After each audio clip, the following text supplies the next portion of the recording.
सूर्यवंशम नाम सुनते ही दिमाग में क्या आता है? मतलब ज्यादातर लोगों की तरह शायद सबके जहन में इसके मजेदार यादगार कॉमेडी सीन्स ही आते होंगे, है ना?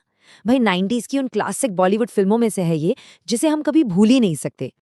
और ये वाला डायलॉग लगता है उल्लू बना दिया। मतलब ये तो सी लाइन, लेकिन पूरी फिल्म की मजेदार वाइब को पकड़ लेती है और इसने हमें सालों तक हंसाया है।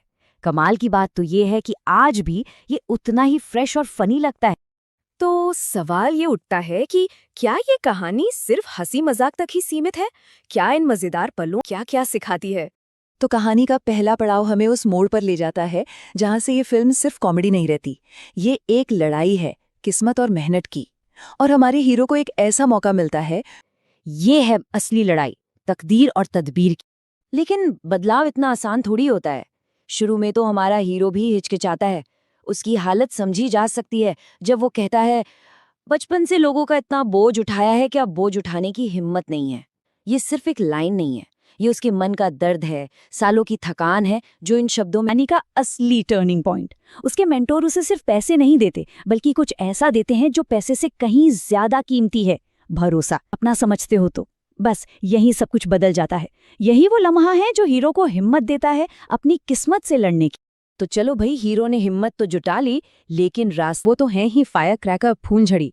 ये लिस्ट ही अपने आप में कॉमेडी है। ये दिखाता है कि कैसे कम रिसोर्सेज में भी कंपटीशन को टक्कर होगा, परिवार चुना होगा या फर्ज। ये सवाल हमें फिल्म के सबसे जरूरी मैसेज, ये मुश्किल रास्ता आखिर तय कैसे किया। और कलेक्टर का एक्शन प्लान देखिए, कोई खोखले वादे नहीं। सबसे पहले उन्होंने स्टाफ को बाईपास करके सीधे गांव वालों से ही, सिर्फ अपनी ही नहीं बल्कि पूरे समाज की जिंदगी बदल सकता। और दूसरी तरफ है कलेक्टर। गांव वाले का कहा ये एक है, कुर्सी पर बैठकर कलेक्टर का फर्ज और बहू होने का धर्म दोनों साथ निभाया। मतलब अपनी जिम्मेदारना। यही बात इस किरदार को इतना पावरफुल और यादगार बनाती है। तो आखिर में सूर्यवंशम क्या है? ये सिर्फ हंसाने वाली कॉमेडी से कहीं बढ़कर है। ये फिल्म एम्पावरमेंट, ड्यूटी और सोशल रिस्पॉन्सिबिलिटी जैसे थीम्स को बहुत खूबसूरती से बैलेंस करती है। भी बदला जा सकता है।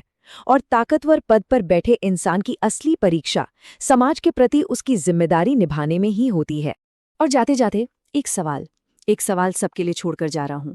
जरा सोचिए, क्या आज के दौर की कॉमेडी फिल्मों में भी हमें इतने गहरे मैसेज मिलते हैं? क्या आज भी ऐसी कहानियां बन रही हैं जो हंसाने के साथ साथ हमें कुछ सोचने पर भी मजबूर कर दें? इस पर विचार जरूर कीजिएगा। इस खूबसूरत फिल्म ऑफिशियल यूट्यूब चैनल किसी भी सिनेमा हॉल या कंपनी की वेबसाइट पर आप जाकर देख सकते हैं।